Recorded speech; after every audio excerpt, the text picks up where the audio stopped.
नमस्कार, स्वागत है आपका प्रोफेशनल एस्ट्रोलॉजी पर। मैं यशराज तिवारी आज आप सभी के समक्ष उपस्थित हुआ हूं आप लोगों की जन्म कुंडली का निःशुल्क अध्ययन करने के लिए। निःशुल्क जन्म कुंडली अध्ययन की जो हमारी सीरीज चल रही थी, इस सीरीज में आज तक 188 प्रोग्राम बन चुके हैं और इस सीरीज का जो आज का कार्यक्रम होने वाला है, ये 189 नंबर का प्रोग्राम होने वाला है। साथ ही साथ इस सीरीज में आज तक 961 लोगों की जन्म कुंडलियों का अध्ययन निःशुल्क रूप से हो चुका है और आज के इस कार्यक्रम की जो पहली जन्म कुंडली होगी, ये 962वें नंबर की जन्म कुंडली होने वाली है। यदि आप इस कार्यक्रम को देखते हैं और इस कार्यक्रम के माध्यम से आपका कुछ भी लाभ होता है तो आप इस वीडियो को लाइक करें, साथ ही साथ इस चैनल को सब्सक्राइब करें ताकि इन फ्यूचर जो भी कंटेंट मेरे द्वारा इस चैनल पर अपलोड किया जाता है उसका नोटिफिकेशन आपको मिलता रहे।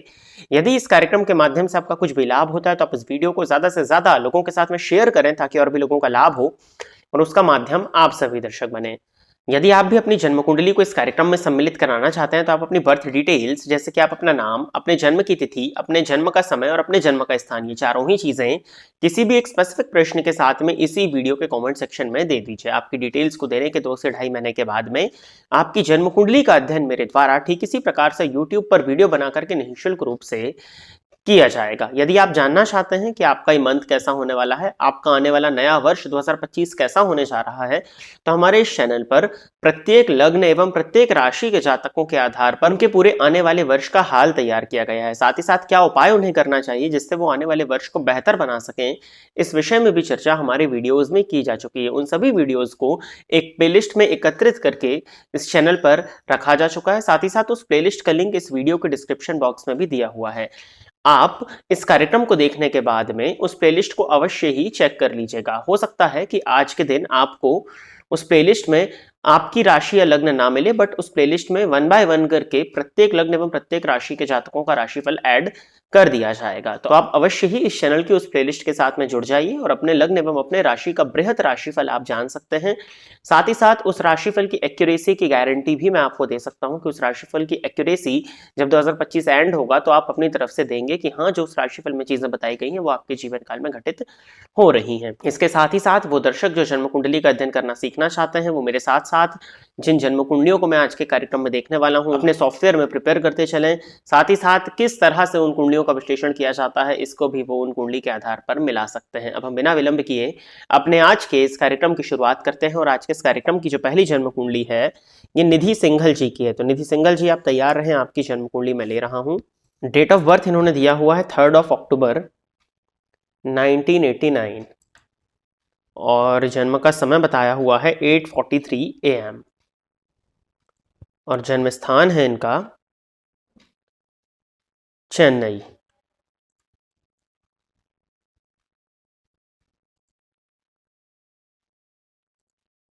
तमिलनाडु। तुला लग्न की जन्म कुंडली बनती है निधि जी आपकी और राशि भी आपकी तुला ही बनती है। बुध 12वें भाव में जाकर के बैठे हुए हैं, भाग्येश होकर के 12वें भाव में स्वग्रही हैं या उच्च के आप उनको बोल सकते हो।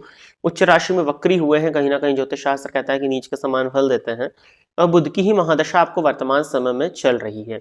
ऐसा नहीं है कि वो नीच की तरह फल देंगे तो पूरी बुध की महादशा आपके लिए खराब जाएगी, बट हाँ, 12वें भाव में जाकर के उच्च राशि में वक्री हुए हैं, जिस पॉइंट को हमें नोट करके चलना होगा। प्रश्न इन्होंने किया है, मैं अपने करियर को लेकर परेशान हूं, रेलवे की जॉब के लिए प्रयत्न कर रही हूं, क्या सफलता मिलेगी? देखिए, आप सबसे पहले तो आपकी कुंडली में कर्म भाव के स्वामी ही लग्न में बैठे हुए हैं और गुरु की दृष्टि से दृष्ट है। अब ज्योतिष शास्त्र कहता है कि कर्मेश का संबंध यदि लग्न से बन जाए तो ऐसा व्यक्ति कर्मठ प्रवृत्ति का होता है और यदि वो बली अवस्था में हो, आपकी कुंडली में चंद्रमा पक्ष बल से कमजोर है, इस वजह से थोड़ी सी परेशानियां जा रही हैं, लेकिन यदि बली अवस्था में दशम भाव के स्वामी लग्न में बैठते हैं तो व्यक्ति को करियर में अच्छी ऊंचाइयां देने वाले होते हैं। अब आपके चंद्रमा पक्ष बल से तो कमजोर है बट गुरु की दृष्टि से दृष्ट है। अब गुरु की दृष्टि से दृष्ट होने के चलते करियर की स्थिति को ये कुछ हद तक बेहतर तो बनाएंगे ही बनाएंगे। रेलवेज में आपने कहा है तो रेलवेज के लिए शनि को देखा जाएगा। शनि 13 अंश पर तृतीय भाव में बैठे हुए हैं गुरु के घर में और गुरु की दृष्टि से दृष्ट है। दृष्टि उन पर केतु की भी पड़ रही है, लेकिन शनि आपकी कुंडली में नवमांश कुंडली के चतुर्थ भाव में बैठ करके दशमेश होके दशम स्थान को देख रहे हैं। फलतः कहीं ना कहीं रेलवेज में नौकरी लगने की पॉसिबिलिटीज आपकी कुंडली में बनती हैं। मुझे लगता है कि अगर आपने ऑलरेडी एग्जाम वगैरह दिया हुआ है तो 2025 आपके लिए हैपनिंग होने वाला है। 2025 के अप्रैल के बाद में बहुत अच्छे योग मुझे दिखाई देते हैं, लेकिन अगर ऐसा कुछ नहीं है, पहले से कोई प्रिपरेशन इत्यादि ऐसी नहीं की हुई है, तो 2026 के अगस्त के बाद में फिर पॉसिबिलिटी बनती है कि आपका रेलवे की फील्ड में सिलेक्शन हो। आपकी D10 चार्ट को यदि मैं जाकर के देखता हूं तो वहां पर शनि नीच राशि में बैठे हुए हैं अब शनि का नीच राशि में बैठना, लेकिन मंगल की दृष्टि से वो दृष्ट है लाभ स्थान में, तो कहीं ना कहीं D10 में आपके शनि का नीचत्व भंग हो रहा है, और लाभ स्थान में बैठने के कारण वो लाभ, क्योंकि लाभ भाव में बैठे हैं ना, तो वो ग्रह अपनी फील्ड से संबंधित आपको धन लाभ करा सकते हैं। तो रेलवेज की फील्ड जो होती है वो शनि से संबंधित होती है, तो कहीं ना कहीं रेलवेज में जाने की पॉसिबिलिटीज आपकी कुंडली प्रदर्शित करती है। मेरी सलाह यही है आपके लिए कि थोड़ा सा आपको एफर्ट्स इस तरफ बढ़ाना चाहिए, क्योंकि चंद्रमा जब लग्न में इस तरह की स्थिति में बैठते हैं, राहु की दृष्टि से दृष्ट होकर के, गुरु की दृष्टि से दृष्ट होने के कारण आपकी प्रिपरेशन होती है, बट राहु की दृष्टि से दृष्ट होने के कारण परफॉर्मेंस में कहीं ना कहीं कमी आ जाती है। तो परफॉर्मेंस पर थोड़ा सा आपको काम करने की जरूरत है। 12वें के सूर्य पर शनि की दृष्टि का पड़ना, कई बार ऐसे जातकों को मैंने देखा कि उनकी तैयारी इत्यादि बहुत अच्छी है, एग्जाम भी उन्होंने दिया है, बट 1-2 नंबर से वो रह जाते हैं। तो कहीं ना कहीं भाग्य का साथ सरकारी क्षेत्र में जो मिलना चाहिए वो नहीं मिल पाता है। तो इसके लिए आप रविवार का उपवास करना प्रारंभ करिए, रविवार के दिन नमक का त्याग करिए, आदित्य हृदय स्तोत्र का नियमित पाठ करना चाहिए आपको, और सूर्य भगवान को जल प्रदान करिए, जिससे आपकी कुंडली में जो सूर्य कहीं ना कहीं शनि की दृष्टि पड़ने के चलते पीड़ित हो रहे हैं, क्योंकि नवमांश में भी सूर्य पर शनि की दृष्टि है, तो उस बुरे प्रभावों में कहीं ना कहीं कमी आपको देखने में मिलेगी। और जैसे ही उन बुरे प्रभावों में कमी आपको देखने में मिलेगी, तो रेलवेज की फील्ड में आपके सिलेक्शन होने की पॉसिबिलिटीज बढ़ जाएंगी। अपनी आंखों का आप ध्यान दीजिए, आपकी आंखों से संबंधित परेशानियां मुझे आपकी कुंडली में साफ प्रदर्शित हो रही हैं, तो आपको अपनी आंखों का ध्यान रखने की आवश्यकता है। आगे बढ़ते हैं। अगली जन्म कुंडली जो है ये रुद्राक्ष स्वामी जी की है। तो रुद्राक्ष स्वामी जी आप तैयार रहें, आपकी जन्म कुंडली मैं ले रहा हूं। डेट ऑफ बर्थ इन्होंने दिया हुआ है 18 दिसंबर 2002,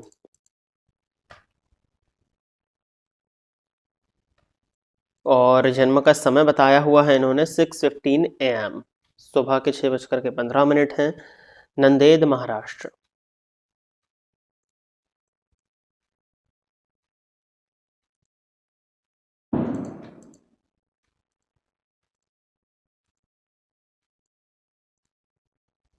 वृश्चिक लग्न की जन्म कुंडली है आपकी, राशि आपकी वृषभ बनती है। वर्तमान समय में राहु की महादशा में शनि का अंतर, राहु सप्तम भाव में बैठे हुए हैं उच्च राशि में, और वर्गोत्तमी है, कहीं ना कहीं चंद्रमा के साथ बैठे हुए हैं, तो चंद्रमा राहु की युति, मानसिक अशांति की परेशानी हो रही होगी, और शनि अष्टम स्थान में है, तो कहीं ना कहीं शिक्षा अगर पूर्ण हो गई तो बात नहीं तो शिक्षा में भी कहीं ना कहीं बाधा उत्पन्न तो अवश्य ही हो रही हो। प्रश्न इन्होंने किया है कि किस क्षेत्र में सफलता मिलेगी। देखिए साहब, सबसे पहले तो राहु की महादशा आपको चल रही है, कुंडली आपकी वृश्चिक लग्न की है, और सप्तम भाव में राहु है, इसका मतलब केतु लग्न में बैठे हुए हैं।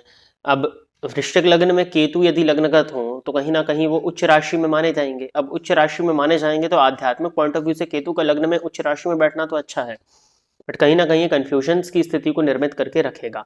लग्न का नक्षत्र ज्येष्ठा है, ये एक प्लस पॉइंट के रूप में मैं इसको देखता हूं, क्योंकि बुध धन भाव में महाधनी योग लगा करके बैठे हुए हैं, बट लग्नगत केतु शनि के नक्षत्र में और शनि अष्टम स्थान में बैठे हैं, ये कहीं ना कहीं परेशानी का कारण बनेगा ही बनेगा। अगर मैं अभी आपको बता भी देता हूं कि आप किसी एक फील्ड में आगे बढ़ो, तो उस फील्ड को लेकर के भी आपके मन में बहुत सी कश्मकश शुरू हो जाएंगी। उसके पीछे कारण ये भी है कि लग्नपति जाकर के 12वें स्थान में बैठे हुए हैं, और मंगल शुक्र की युति कुंडली के 12th हाउस में बनी है। मंगल शुक्र की युति से उतनी परेशानी नहीं है जितनी मंगल शुक्र की युति 12वें भाव में बनने से परेशानी हो रही है। राहु की दिशा में शनि का अंतर है और शुक्र का प्रत्यंतर है। अप्रैल 2025 के बाद में आपके जीवन काल में कुछ ऐसे मौके आपको मिलने वाले हैं, जाकर के आप अपना राशिफल सुन लीजिएगा। वृषभ राशि का तो आ ही चुका है, वृषभ राशि वृश्चिक लग्न का भी आपको मिल ही जाएगा 2-3 दिन में, तो आप अपने राशिफल को अवश्य ही लग्न और राशि के अनुसार सुने, 2025 को थोड़ा सा प्लान करें। 2025 के अकॉर्डिंग मुझे लगता है आपकी कुंडली में अप्रैल के बाद में आपको कुछ मौके मिलने वाले हैं, जो कि आपके करियर के लिए डिसाइडिंग फैक्टर साबित होते हुए दिखाई दे रहे हैं। उसके पीछे और भी रीजंस बनते हैं। कुंभ लग्न का आपका नवांश है, और नवांश कुंडली में शनि उच्च राशि में वक्री होकर के बैठे हुए हैं, राहु में शनि का अंतर थोड़ा कष्टप्रद तो होगा, बट इसके बाद भी मुझे लगता है कि अप्रैल के बाद में कुछ स्थितियां बनती हैं आपके लिए। एजुकेशन भी आपको, जब आप इस तरह का प्रश्न करते हैं ना कि किस क्षेत्र में सफलता मिलेगी, ये सब चीजें, तो आपको अपने एजुकेशन के विषय में बता देना चाहिए। क्योंकि अगर मैं कह देता हूं कि आपकी कुंडली में इंजीनियरिंग की फील्ड में सफलताएं हैं या आपको टेक्निकल फील्ड में आगे बढ़ना चाहिए, पता चला आप बीकॉम की डिग्री लेकर के बैठे हुए, तो फिर इस प्रिडिक्शन का तो कोई मतलब ही नहीं रह जाएगा। तो आपको एटलीस्ट अपने एजुकेशन के विषय में बताना चाहिए, क्योंकि देश काल और परिस्थिति, हर कार्यक्रम में मैं एक लाइन को हमेशा कहता हूं कि देश काल और परिस्थिति के अकॉर्डिंग ही ज्योतिष का फल कथन किया जाता है, तो आपको डिटेल्स देनी आवश्यक है। फिर भी आपकी कुंडली के आधार पर यदि देखा जाए कि किस फील्ड में आपको भेजना चाहिए, इस कुंडली के हिसाब से देखिए, अब टेक्निकल फील्ड में ही आगे बढ़ना आपका अच्छा दिखाई दे रहा है। डिफेंसिव फील्ड में यदि आप जाना चाहें तो उसमें आप आगे जा सकते हैं। नवांश कुंडली के हिसाब से यदि देखा जाए आपकी कुंडली को, तो मंगल और वही डिफेंस का फील्ड ही आपकी कुंडली में मुझे दिखाई दे रहा है, तो आप इसी के आधार पर आगे बढ़ें। टेक्निकल लाइन या डिफेंस की लाइन में ही आपको आगे बढ़ना चाहिए। राहु व्यापार स्थान में उच्च राशि में बैठे हैं, आपसे व्यापार भी कराया जा सकता है, बट उसके लिए भी 2026 तक का इंतजार करना होगा। 2026 के सेकंड हाफ के बाद में आपसे व्यापार की तरफ आपको कदम आगे बढ़वाए जा सकते हैं। अभी आप व्यापार इत्यादि की तरफ नहीं, आपको नौकरी की तरफ ही प्रयासरत हो जाना चाहिए। दूसरे योग में आपकी कुंडली में देख पा रहा हूँ, वैसे तो गुरु के पास में वो बल नहीं है जो होना चाहिए, लेकिन फिर भी गुरु इस कुंडली में धन और ज्ञान के स्वामी होकर भाग्य स्थान में वक्री हो गए हैं। इसके चलते आप यदि टीचिंग की फील्ड में अपने करियर को बनाना चाहते हो, प्रोफेसर या लेक्चरार बनना चाहते हो, तो उसके लिए आपकी कुंडली में योग है और उसके लिए आपको प्रयास कर देना चाहिए। बट फिर वही बात आती है कि उच्च के चंद्रमा राहु के साथ में बैठे हुए हैं, और एक शिक्षक भी लोगों को यही कहीं ना कहीं ज्ञान देता है कि मन को नियंत्रित रखिए। अब जब शिक्षक का खुद ही मन नियंत्रित नहीं होगा तो वो दूसरों को सलाह नहीं दे सकेगा, लेकिन फिर भी मन के नियंत्रण के लिए चीजें की जा सकती हैं, क्योंकि चंद्रमा आपका उच्च का है, तो उस पर यदि हम काम करेंगे तो रिजल्ट हमको देखने में मिलेगा। तो आप पहले तो अगर शिक्षक की फील्ड में आगे बढ़ना चाहें तो वो, नहीं तो फिर टेक्निकल लाइन में जाना आपके लिए ज्यादा मैं बेहतर देखता हूँ। उपाय के तौर पर एक लाजवर्त बनवाइए, लाजवर्त बनवा करके धारण करिए। आप किस तरह से धारण करना है हमारे कार्यालय में व्हाट्सएप के माध्यम से संपर्क करके पूछ लीजिएगा, जब लाजवर्त बन जाए उसके बाद में।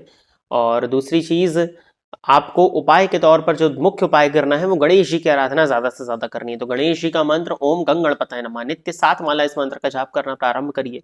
आप अपने जीवन काल में अवश्य ही परिवर्तन को महसूस करेंगे। और आगे बढ़ते हैं, अगली जन्म कुंडली जो है ये मनोज कुमार जी की है। तो मनोज कुमार जी आप तैयार रहें, आपकी जन्म कुंडली में ले रहा हूं। डेट ऑफ बर्थ इन्होंने बताया हुआ है 25 मई 1975, और जन्म का समय है सुबह के 7:06, और जन्म स्थान है रांची झारखंड। मिथुन लग्न की जन्म कुंडली है, और राशि जो इनकी बनती है वो बनती है वृश्चिक। प्रश्न इन्होंने किया है, आचार्य जी अक्टूबर 2024 से व्यापार में कुछ सफलता मिलने की योग थे, लेकिन अभी तक व्यापार शुरू नहीं हो पा रहा है। अक्टूबर 2024 के बाद में क्या था, शुक्र में गुरु में मंगल प्रारंभ हुए थे।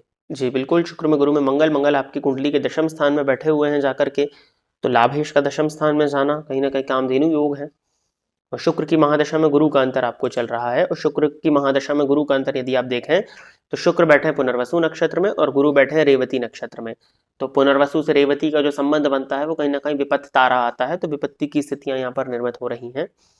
स्थिति तो बदली है 5 अक्टूबर के बाद में, नो डाउट आपकी कुंडली के हिसाब से स्थिति बदली है, बट अभी प्रेजेंटली शुक्र में गुरु में राहु आपको प्रारंभ हो गए हैं 1 दिसंबर 2024 के बाद में। गुरु आपकी कुंडली में यदि देखा जाए तो दशम भाव के स्वामी होकर के दशम स्थान में बैठे हुए हैं। देखने में तो बहुत अच्छा हंस नामक महापुरुष योग प्रदर्शित हो रहा है, बट नवांश कुंडली में जाकर के नीच राशि में बैठे हुए हैं। तो अक्टूबर से जिन योगों की शुरुआत हो रही थी वो योग मंगल के कारण बन रहे थे, और मंगल आपको प्रयत्न करने के लिए बाध्य करते हैं। कहीं ना कहीं उस समय पर आपको वो आपसे वो ज्यादा प्रयत्न की डिमांड करते हैं। वो प्रयत्न आपके द्वारा हो सकता है ना किया गया हो, वो एफर्ट्स आपके द्वारा ना लिए गए हो, क्योंकि मंगल पर भी शनि की दृष्टि है, तो हो सकता है उन एफर्ट्स को लेने में कहीं ना कहीं कमी आ गई हो। शुक्र में शनि का अंतर, इसको बहुत अच्छा कॉम्बिनेशन तो नहीं माना जाता है, लेकिन शुक्र और शनि की युति दोनों आपकी कुंडली में लग्न में है। अंश वाइज भी उनमें कोई बहुत ज्यादा डिस्टेंस नहीं है, बट षडबल देखने से पता चलता है कि शुक्र के कंपैरिजन में शनि काफी वीक हो रहे हैं। तो मुझे लगता है कि शुक्र में शनि का अंतर के बाद ही आपकी कुछ बात जो है वो आगे बढ़नी चाहिए, क्योंकि मिथुन लग्न का चार्ट आपका है और भाग्य के स्वामी होते हैं। हालांकि नवांश में शनि भी नीच के हैं, तो कहीं ना कहीं संघर्ष की स्थिति तो बनेगी ही। वृश्चिक राशि पर भी शनि की ढैया चल रही थी, तो ये और ज्यादा परेशानी का सामना आपको करना पड़ रहा था। आने वाले समय में शनि की पनौती आएगी, तो आप भी जाकर के वृश्चिक राशि का राशिफल सुने और मिथुन लग्न का राशिफल सुनिए। वो लग्न और राशि दोनों ही उसमें कवर की गई हैं। उसके आधार पर जिन उपायों को बताया गया है उनको करिए, क्योंकि देखिए शुक्र की महादशा होने के बाद भी समय मैं आपके लिए कोई बहुत फेवरेबल नहीं देख पा रहा हूं, क्योंकि अंतरदशाओं का सपोर्ट आपको नहीं मिल रहा है।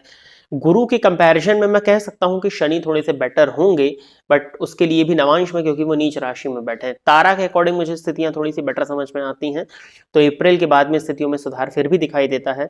लेकिन अभी आपको केवल और केवल थोड़ा इंतजार करने की जरूरत है, और व्यापार को यदि आप शुरू करना चाहते हैं तो थोड़ा सा प्रयत्न करिए, क्योंकि नवांश में राहु की पोजीशन अच्छी है, और अभी ही जो समय चल रहा है वो आपके व्यापार को वापस से शुरू करने का चल रहा है। तो आपको व्यापार के लिए प्रयासरत होना चाहिए।